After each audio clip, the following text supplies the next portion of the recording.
Je m'appelle Virginie Grondin, je travaille à l'IFV Pôle Val-de-Loire Centre et plus particulièrement au domaine expérimental de Montreuil-Bellay.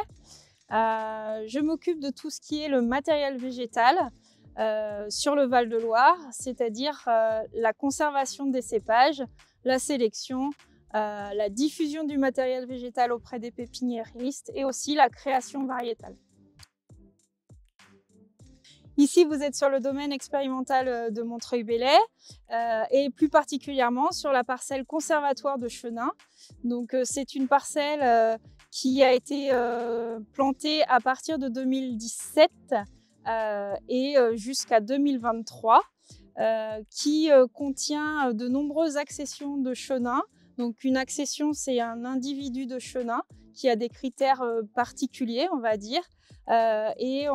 Donc ici, il y a 467 accessions différentes de chenin issues de différentes parcelles du Val-de-Loire, mais aussi d'Aveyron, d'Isère et depuis 2023 d'Afrique du Sud.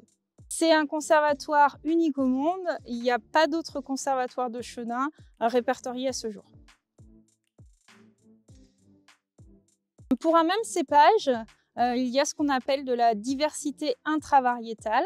Donc ça veut dire des individus différents avec des caractéristiques spécifiques, aussi bien au niveau de la découpure des feuilles. On peut avoir des feuilles de chenin très découpées, comme on peut voir ici, ou alors des feuilles de chenin plutôt rondes. Donc en fait, ça c'est important, c'est de la diversité, et cette diversité, elle est source d'adaptation au changement climatique, par exemple. Donc, c'est très important de la conserver. Aujourd'hui, les vieilles parcelles, elles peuvent disparaître et être plantées avec du matériel sélectionné. Donc, en fait, il est vraiment important de préserver la diversité au sein d'un cépage.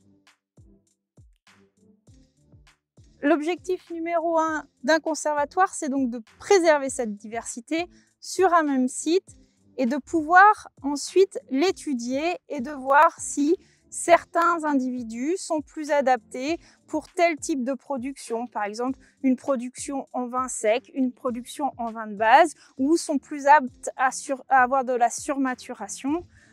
Donc tout ça, le fait de l'avoir en un même lieu, va nous permettre d'étudier chaque caractéristique, aussi bien donc sur le type de vin que l'on obtient, mais aussi surtout le développement végétatif. Donc, est-ce que on a des individus qui ont un débourrement plus tardif, donc qui pourraient permettre une adaptation au gel de printemps?